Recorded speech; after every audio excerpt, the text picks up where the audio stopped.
Assalamualaikum warahmatullahi wabarakatuh. Innal hamdalillah nahmaduhu wa nasta'inuhu wa nastaghfiruh wa na'udzu billahi min shururi anfusina wa min sayyiati a'malina. Man yahdihillahu fala mudilla lahu wa man yudlil fala hadiya lahu. Asyhadu an la ilaha illallah wahdahu la syarika lahu wa asyhadu anna Muhammadan abduhu wa rasuluhu la nabiyya ba'da. Allahumma fassalli wa sallim wa barik ala hadzal nabiyyil karim war rasulis sayyidis sanadil azim dzil qalbir rahim Muhammadin wa ala alihi wa ashabihi ajma'in. Amma ba'd. Bapak Ibu jamaah Maghrib Masjid Al-Muhajirin yang dimuliakan Allah. Pertemuan kita sebelumnya masih membahas tentang ilmu laduni. Malam ini kita masih melanjutkan tentang ilmu laduni. Namun saya ingin kita melihat Al-Quran terlebih dahulu. Ternyata istilah laduni itu dari kata milladunna. Milladunna ilma, maka kemudian berubah menjadi ilmu laduni. Apa artinya? Ilmu laduni artinya ilmu yang datang dari sisi Allah, direct, secara langsung, tanpa perantara. Yes, tanpa perantara. Kenapa saya ajak Bapak Ibu melihat Quran? Karena ternyata laduni itu bukan hanya ilmu. Bukan. Setelah dicek ternyata ada 4 hal yang terkait dengan laduni. Yang pertama, rahmat laduni. Nanti kita lihat ayatnya. Yang kedua, rezeki laduni. Sesuai dengan kata-kata ladunna atau min ladunna. Lalu yang ketiga, wali laduni. Dan yang terakhir yang akan kita bicarakan secara tuntas adalah ilmu laduni. Bapak Ibu yang punya handphone mau lihat langsung ayatnya, silakan. Yang pertama itu adalah rahmat laduni dalam surah Al-Kahfi ayat 10. Bismillahirrahmanirrahim. إذ أوى الفتية إلى الكهف فقالوا ربنا آتنا من لدنك رحمة وهيئ لنا من أمرنا رشدا. Ini doa siapa ini? Ini doa Ashabul Kahfi. Berapa jumlah mereka? 7, 8, 9 gitu ya. Allah yang paling tahu berapa jumlah mereka. Tapi yang pasti bahwa mereka adalah orang-orang yang taat kepada Allah. Dan mereka adalah pemuda fityah yang ingin menyelamatkan keimanannya dari pemimpin yang zalim. Satu-satunya cara supaya mereka tidak dipenjara atau dibunuh oleh pemimpin zalim adalah melarikan diri. Tapi mereka sebelum atau saat melarikan diri itu memohon kepada Allah rahmat laduni. Itu artinya apa? Artinya bahwa kalau kita sedang terpojok, kalau kita sedang terjepit, maka kita juga bisa ambil doa ini. Asal itu keluar dari batin kita.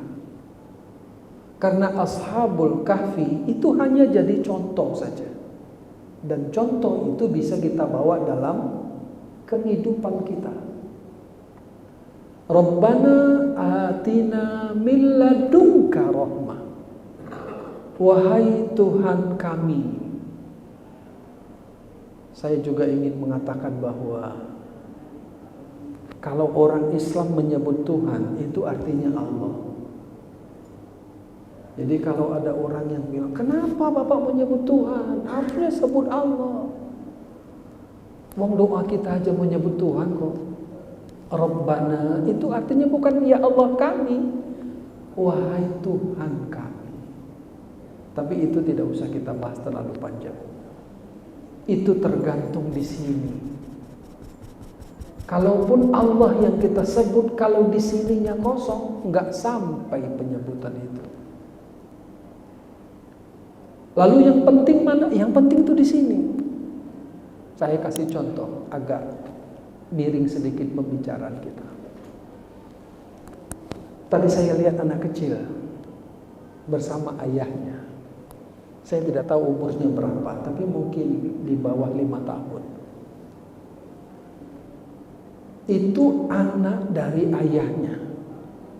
Ayahnya punya nama. Tahukah dia nama ayahnya? Mungkin dia tidak tahu nama ayahnya, tapi dia lengket dengan ayahnya.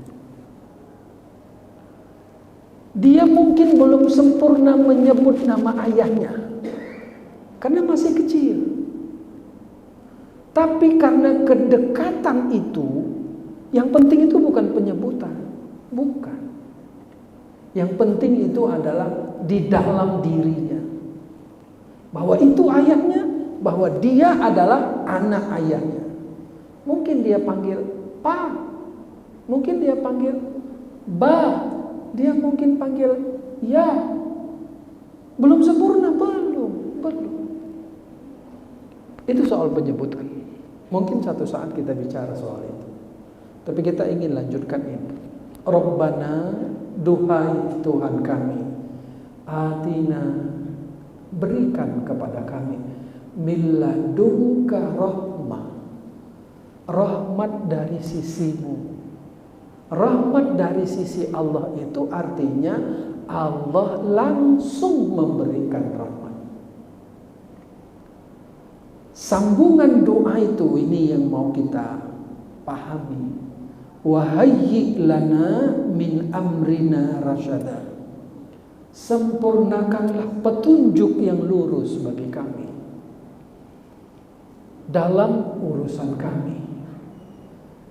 Satu kalimat menjelaskan rasyada itu artinya kecerdasan. Itu artinya kalau Allah sudah memberikan rahmat dari sisinya secara langsung, maka orang itu akan diberi oleh Allah kecerdasan. Jadi kalau kita sedang terjepit dengan sebuah persoalan, lalu kita baca doa ini dengan kesungguhan, mungkin saja Allah beri kita kecerdasan dan terbuka pikiran kita. Atina min ladunka rahmah wa hayyi lana min amrina rasyada. Tapi khusus untuk mereka Ashabul Kahfi. Kalau kita lihat dalam tafsir As-Sa'di, ada beberapa hal yang dijelaskan. Atina min ladunka rahmah, itu maksudnya adalah tathabbatana biha. Kami kokoh dengannya, dengan keyakinan itu. Jadi ketika Allah memberikan rahmat, maka akan muncul keyakinan pada seseorang terhadap Tuhannya. Dan keyakinan itu ditetapkan untuk mereka. Orang kalau sudah tidak yakin, nggak bahagia hidupnya. Lalu apa hubungannya? Saya ingin katakan bahwa tidak ada orang yang bahagia kecuali dia punya sebuah keyakinan. Begitu hilang keyakinannya, maka hilanglah kebahagiaannya. Yang kedua, Dalam tafsir As-Sa'di, wa tahfazana minasyarri.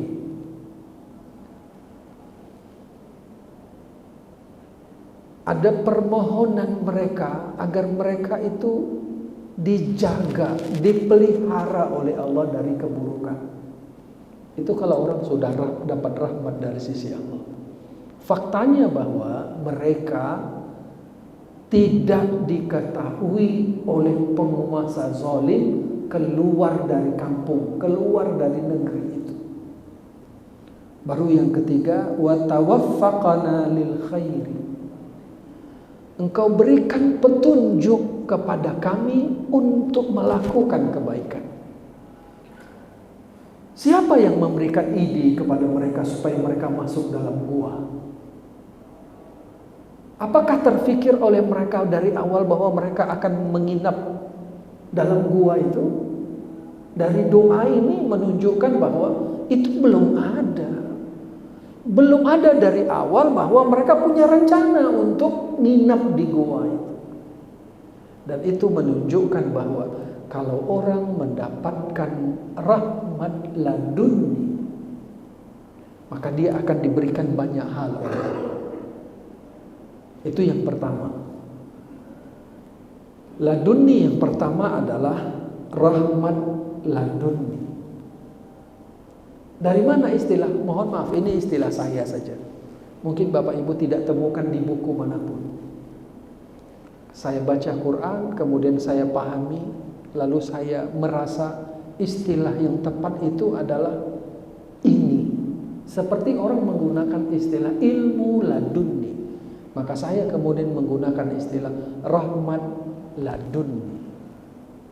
Yang kedua, Al-Quran menyebut dengan istilah saya rezeki laduni. Coba buka nanti surah Al-Qasas ayat 57. Bismillahirrahmanirrahim. Wa qalu in nattabi'il huda ma'aka natakhattafu min ardina awalam numakkil lahum haraman aminan yujba ilaihi thamaratu kulli syai'ir rizqa min ladunna walakin aktsarahum la ya'lamun.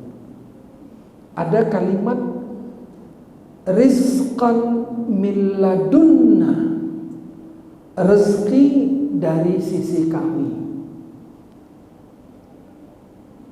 Mohon maaf, selama ini barangkali kita menganggap bahwa rezeki itu kita yang mengusahakannya. Rezeki itu selama ini kita anggap kitalah yang bekerja sehingga rezeki itu datang. Karena itu biasanya kalau ada orang tua yang kedatangan calon menantu, salah satu pertanyaan calon mertua apa? Kerja di mana? Sebab begitu calon menantu belum bekerja, otomatis akan ditolak. Kenapa ditolak? Karena menganggap rezeki itu datang dari kerja. Saya tidak berani bilang kafir tidak. Itu nggak berani saya. Sebab itu bagian dari keyakinan. Orang kalau sudah lemah keyakinannya kepada Allah, maka dia akan memutarbalikkan keyakinan itu pada dirinya. Dia pasti lebih yakin daripada dirinya daripada Allah. Atau kalau dia tidak yakin kepada Allah, dia yakin kepada sesuatu selain Allah. Saya kasih contoh, tapi ini sekali lagi mohon maaf, saya tidak bermaksud menyinggung siapapun. Kita ini hidup tidak selalu sehat. Sakit itu adalah pasangan dari sehat. Karena itu kalau kita sakit sebetulnya nggak ada masalah. Karena kalau ada sehat pasti ada sakit. Itu sahabatnya, itu saudaranya. Tidak mungkin ada orang yang sehat terus-menerus kecuali Fir'aun. Begitu kata riwayat. Fir'aun itu adalah manusia yang tidak pernah sakit selamanya, dan akibatnya dia menjadi orang yang sombong. Nauzubillah. Terus di mana keyakinan seseorang kepada Allah? Kalau orang itu sakit dan keyakinannya rendah, maka yang ada di benaknya itu bukan doa, bukan. Coba ingat tidak sejarah Nabi Ayyub alaihissalam? Nabi Ayyub itu dalam riwayat dikatakan 17 tahun dia sakit. Dia melakukan apa? Minum obat? Tidak. Dia minta tabib untuk menyembuhkan? Tidak. Dia tahu bahwa ini ujian dari Allah, dan dia terima dengan senyuman.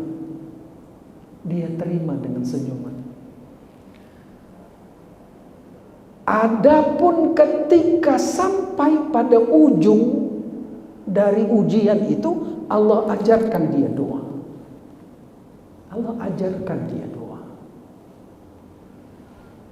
Kita kalau sakit, pertanyaan saya sederhana.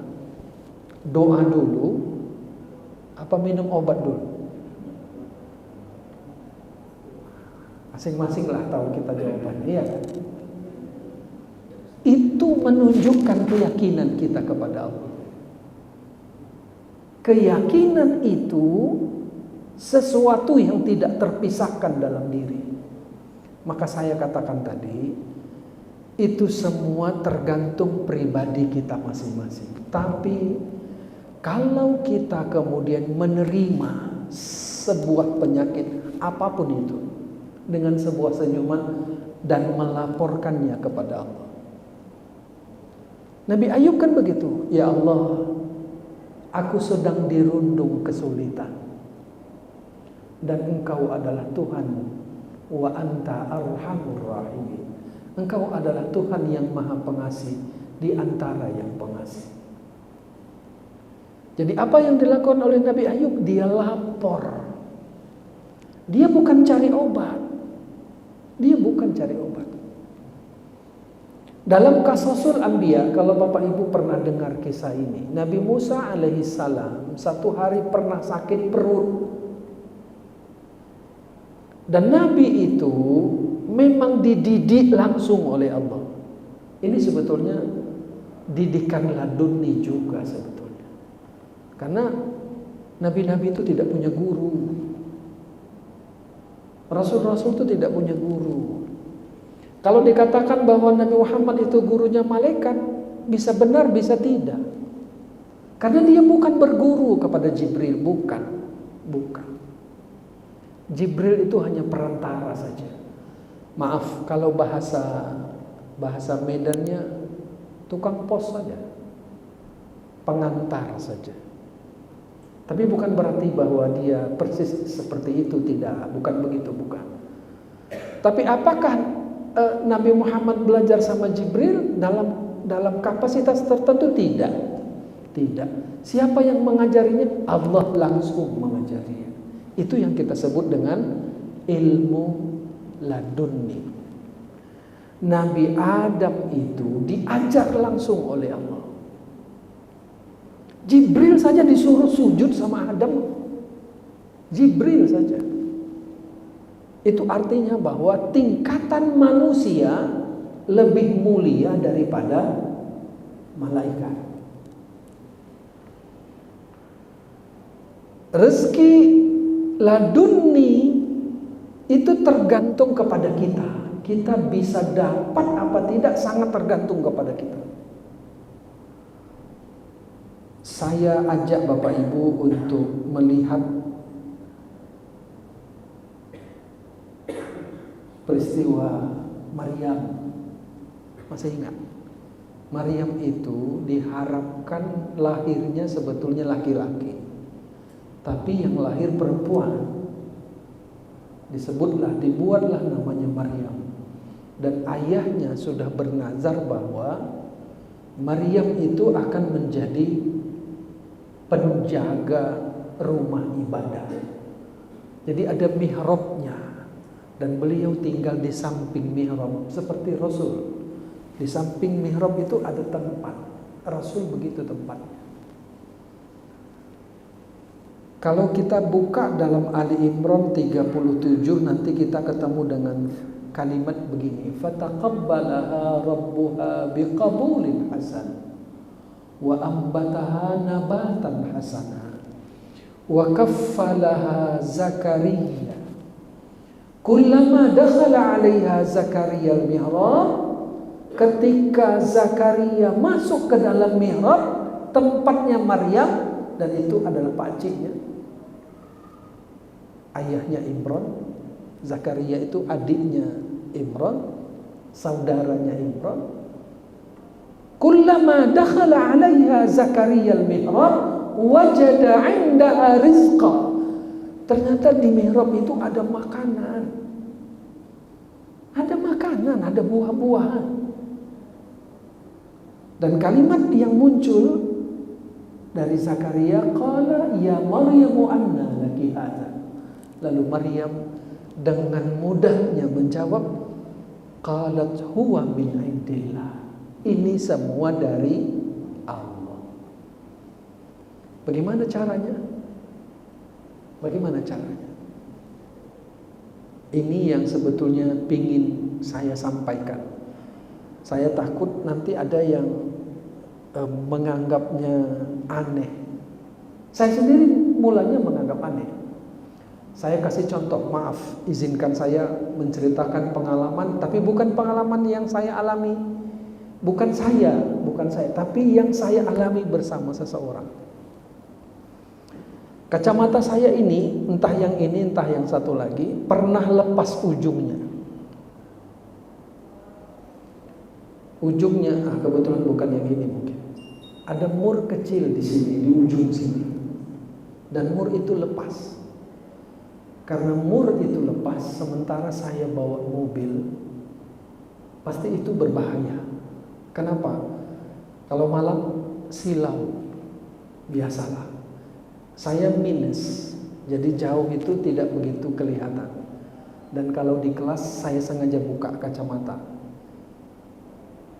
sehingga mahasiswi tidak terlalu terlihat. Kadang-kadang saya lakukan itu. Ketika kemudian sama tuan rumah, sama ibu yang di rumah saya minta benang. Paling tidak ini bisa lengket dulu, Yang penting pulang ke Medan ini, dan itu malam. Ini kejadiannya malam.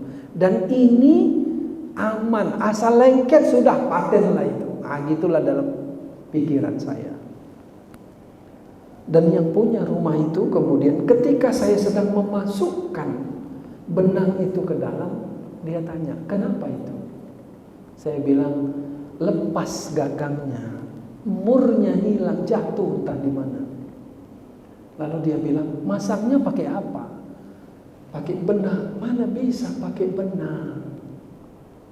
Harusnya pakai kawat. Kawat yang ada dalam listrik itu, yang warna kuning itu, itu harusnya. Lalu dia bilang, sini. Dia minta dari saya serahkan kepada beliau. Dia keluar ke belakang. Keluar ke belakang itu jarak antara pintu rumahnya dengan dapur itu ada sekitar 2,5 meter. Jadi berjarak. Jadi dapurnya di luar. Tapi itu setahu saya gelap. Dia keluar dan kemudian di tangannya itu sudah ada wayar warna kuning itu. Saya lalu bertanya, dari mana? Dari alam mana diambil? Itu pertanyaan saya. Dari alam mana itu diambil? Dan dia tidak menjawab. Bagi saya, karena di luar gelap, di mana mau diambil itu? Bagi saya, kalau beliau tidak menjawab, itu berarti benar. Karena itu sering saya alami dengan beliau. Misalnya begini, saya kasih contoh saja. Awal-awal perkenalan saya dengan beliau itu karena saya sakit parah. Hampir 20 tahun saya sakit. Dan saya punya niat bahwa saya sembuh tanpa obat. Itu niat saya. Karena itu kalau ditawarkan orang obat apa saja saya akan tolak. Mohon maaf. Apa saja obat yang ditawarkan orang, kesana dokter ini, tabib ini, saya akan tolak. Saya akan tolak. Karena menurut saya akan sembuh tanpa obat. Ya, resikonya ada, resikonya tahankanlah, ya kan? 20 tahun menderita. Kalau dianggap menderita, derita. Tapi kalau nggak dianggap penderitaan, sebetulnya enggak. Salah satu yang saya alami itu adalah sesak nafas. Saya itu kalau sudah sesak nafas, susahnya luar biasa bernafas. Itu bisa setengah jam, bisa 1 jam, bisa 2 jam. Dan itu saya hadapi saja. Beberapa kali istri menangis karena dianggap saya mau mati.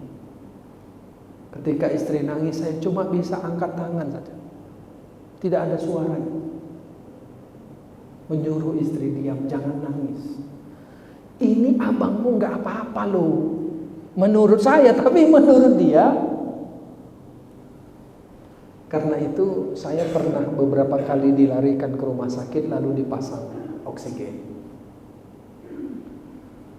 Nah, ketika dibawa awal-awal itu ke tempat beliau, alhamdulillah. Dan salah satu yang saya alami adalah Ramadan sekitar tahun 2010 atau 11. Saya masih di Jakarta.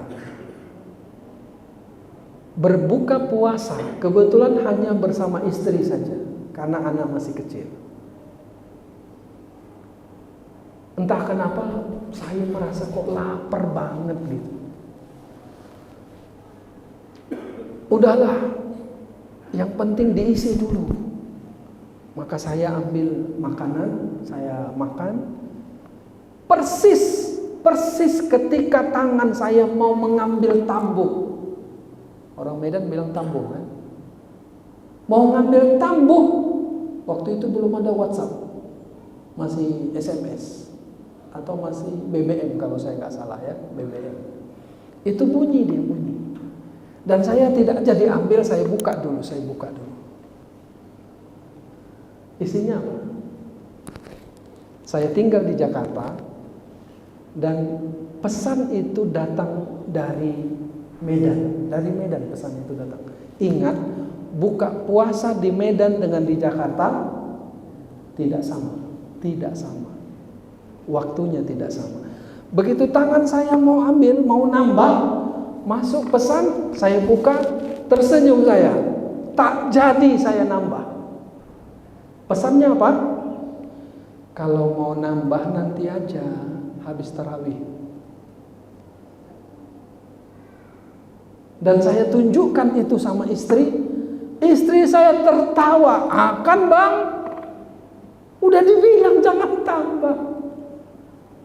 Itu hitungan detik gitu. Pesan gimana orang menulis dengan cepat? Saya mau katakan bahwa itu bagian yang pernah kita alami. Sesuatu yang tidak masuk di akal, tapi terbukti dan itu saya alami itu. Yang terakhir yang saya alami, seminggu kita bersama Habib dari Jakarta yang punya majelis Al-Abrar, dan banyak hal yang kita alami. Tapi saya tidak berani menjelaskan semuanya karena kebanyakan itu nggak masuk di akal. Saya mau bilang bahwa laduni itu memang nggak masuk akal. Laduni itu memang gak masuk akal.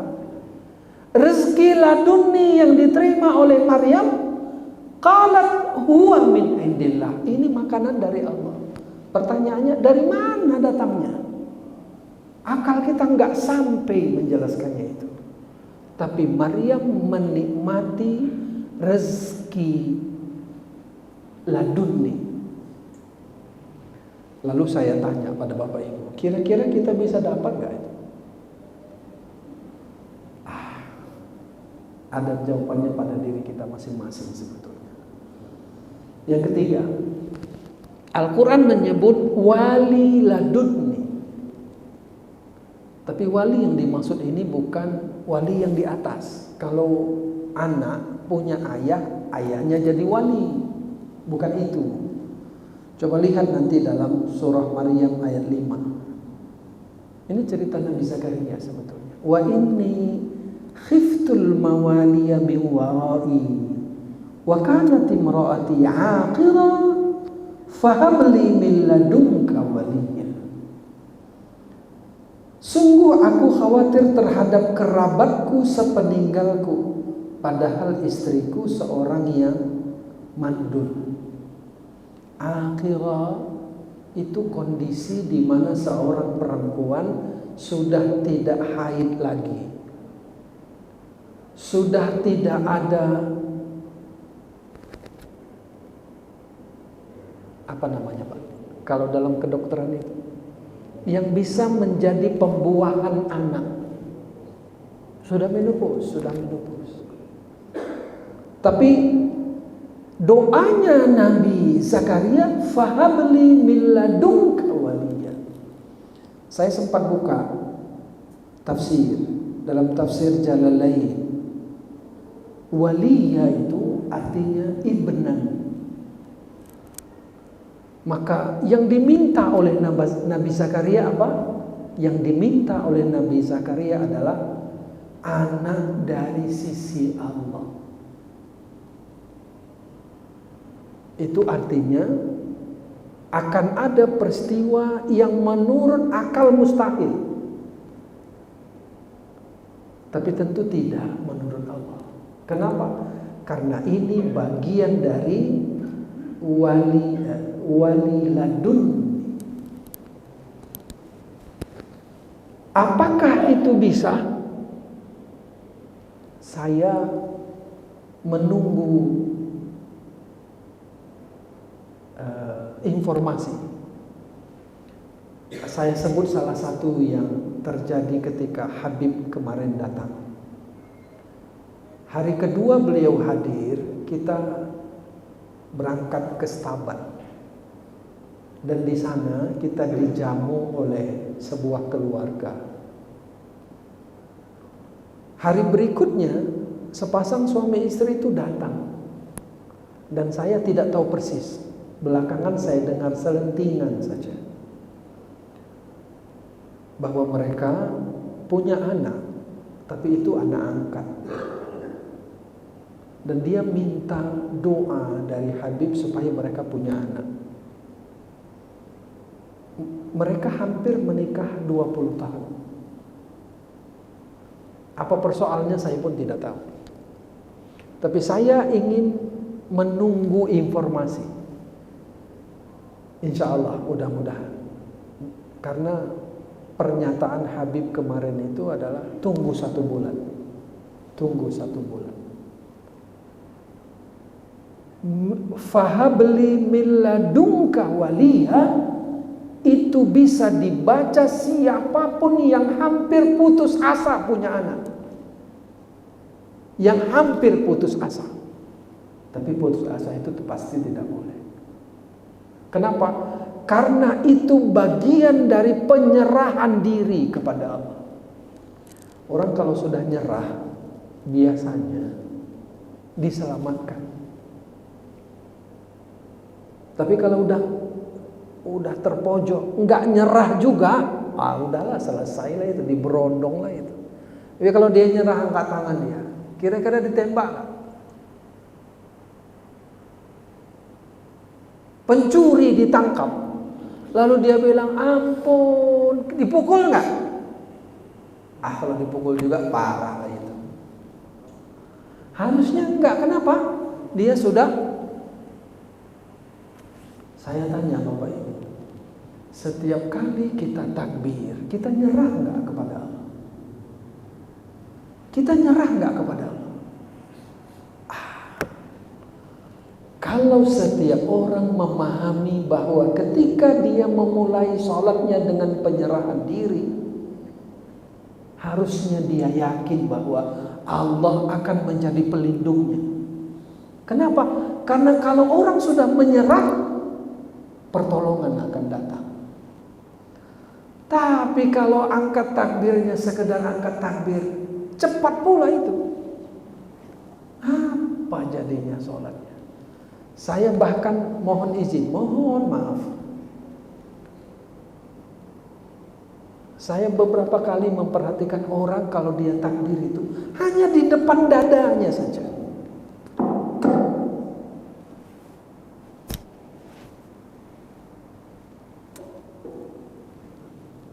Kenapa nggak benar-benar menyerahkan diri kepada Allah? Kalau mau Bapak dan Ibu, nanti kita sampaikan soal terapi gerakan sholat. Saya memulai memberikan training terapi gerakan sholat itu dari tahun 2009 sampai sekarang. Tahun 2009 itu satu persatu saya dapatkan hadis tentang takbir itu memang ada beberapa. Di antara hadis tentang takbir itu adalah tangan ini itu sejajar dengan telinga. Lalu orang kemudian praktek sholat begini. Saya tanya, kalau begini sejajar telinga enggak? Enggak, ini bukan sejajar telinga. Ini namanya di depan telinga. Ini bukan sejajar telinga ini. Sejajar telinga itu namanya sejajar. Sejajar itu di sini. Di sini sejajar itu, bukan di sini. Maka sejajar itu di sini. Di sini dia. Dan itu mirip dengan orang menyerahkan diri. Mirip sekali dengan orang yang menyerahkan diri. Maka setiap kali takbir dengan benar, setiap orang yang akan melakukan sholat, dia menyerahkan dirinya kepada Allah. Untuk apa? Untuk ditolong. Kalau dia butuh pertolongan. Kalau dia miskin, dia minta rezeki dari Allah. Kalau dia sakit, dia minta kesembuhan dari Allah. Kenapa? Dia serahkan dirinya kepada Allah. Nah, laduni itu nggak bisa kalau tidak menyerah dulu. Ashabul Kahfi itu dia nyerah dulu kepada Allah. Baru dia minta, atina min ladunka rahmah. Kenapa? Karena menurut akal dia nggak bisa hidup lagi. Itu akalnya. Menurut akalnya Nabi Zakaria, nggak mungkin dia punya anak. Maka yang dia lakukan adalah menyerahkan diri kepada Allah. Jadi penyerahan diri itu bagian yang tidak terpisahkan dari ladun. Dan itu kita lakukan setiap kali sholat. Kita lakukan setiap kali sholat. Orang kalau dia menarik tangannya begini, nanti bukan di depan, sejajar. Semakin mundur, semakin mundur, semakin mundur. Nanti yang terjadi adalah terbuka rongga dadanya, paru-parunya terbuka. Pernafasannya itu jadi lebih baik. Maka ketika saya bertahun-tahun merasakan nafas sesak, saya diajari, buka dada, buka rongga dada, buka rongga dada itu. Lapang dia ternyata. Berbeda. Kalau kita menyerahkan diri itu berbeda, tapi sudah bunyi itu. Nanti kita sambung lagi. Kalau ada pertanyaan Bapak Ibu silakan. Kita belum masuk yang terakhir. Ilmu laduni. Nanti yang kita bicarakan adalah Nabi Musa dan Nabi Khidir alaihissalam. Silakan Pak. Sungguh dengan kemerdekaan Indonesia atas berkat rahmat Allah kan itu selalu diucapkan. Yes. Dijajah 350 tahun kan merdeka dengan berbagai macam teori. Kemudian atas berkat rahmat Allah apakah itu juga laduni, merdeka laduni gitu. Di mana sekarang ini pun orang juga carut-marut berpolitik, nggak banyak minta tolong sama Allah, tapi banyak menyalahkan para politisi. Jadi nggak dapat juga pertolongan laduni, sehingga semakin terpuruk. Nah, jadi yang pertama kali apakah macam pembukaan undang-undang dasar itu juga termasuk adalah satu penyerahan, di mana udah nggak bisa lagi, ketemulah penyerahan itu akhirnya merdeka Indonesia atas berkat rahmat Allah yang Maha Kuasa. Terima kasih. Terima kasih Pak. Setahu saya yang menyusun itu adalah ulama. Teks itu disusun oleh ulama. Bahkan yang terakhir saya baca, teks proklamasi itu disusun oleh Muhammad Hatta, bukan oleh Bung Karno. Bung Karno itu hanya membaca saja. Dan itu keluar dari inspirasi. Nah, saya mau katakan begini. Kalau kita punya ilmu, lalu kita menulis, dan ketika mentok lalu kita diam, dan saat diam itu keluarlah inspirasi menurut ilmu yang kita bicarakan, itu namanya laduni. Karena tidak berpikir kita. Kalau berpikir kita lalu kemudian menulis, itu bukan laduni. Jadi laduni itu adalah inspirasi yang kita tidak tahu dari mana keluarnya. Dan saya diminta oleh guru saya, kalau mengajar boleh bawa bahan, tapi apapun yang keluar dari dirimu, keluarkanlah. Karena itu adalah bagian dari mauhibah. Saya punya satu keyakinan Pak, bahwa negeri kita ini adalah negeri yang disayang oleh Allah.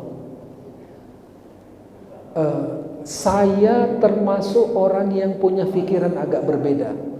Beberapa ulama tasawuf yang saya jumpai, beliau mengatakan bahwa beliau ketemu Rasulullah SAW dan Rasulullah mengatakan, "Aku cinta Indonesia." Itu kalimat dari Rasulullah.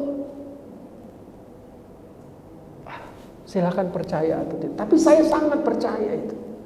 Karena pertemuan itu terjadi. Karena itu ada satu hal yang belum kita sampaikan. Barangkali Bapak Imam kita tahu, ada doa milladunka sultanan nasira. Apa yang kita minta kepada Allah? Kita minta kepada Allah bantuan dari sisi Allah.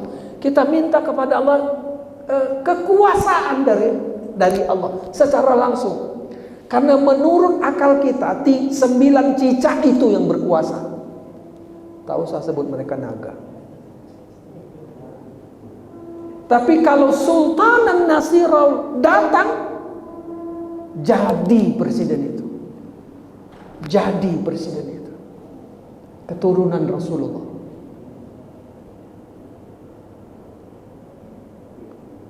Tapi itu tergantung keyakinan kita. Kalau saya menanamkan itu buat kita. Jadi kalau persoalan politisi kita, ya Bapak Ibu semua tahulah. Saya hanya ingin ajak kita bangkitkan pikiran positif kita. Bahwa negeri ini akan jauh lebih baik nanti setelah 2024. Tidak ada lagi Batam yang pecah itu. Tidak ada lagi ribut-ribut di berbagai negeri. Nanti insya Allah pelan-pelan akan ada kebaikan demi kebaikan. Dan itu tergantung pada doa-doa kita. Sultanan Nasir. Saya kira itu Bapak Ibu. Nanti kita lanjutkan lagi. Bismillahirrahmanirrahim. Allahumma ansurna nasran aziza waftah lana fathan mubina وافتح لنا فتوح العارفين وارزقنا فهم المرسلين ربنا آتنا في الدنيا حسنة وفي الآخرة حسنة وقنا عذاب النار وصلى الله وسلم عليه والحمد لله رب العالمين.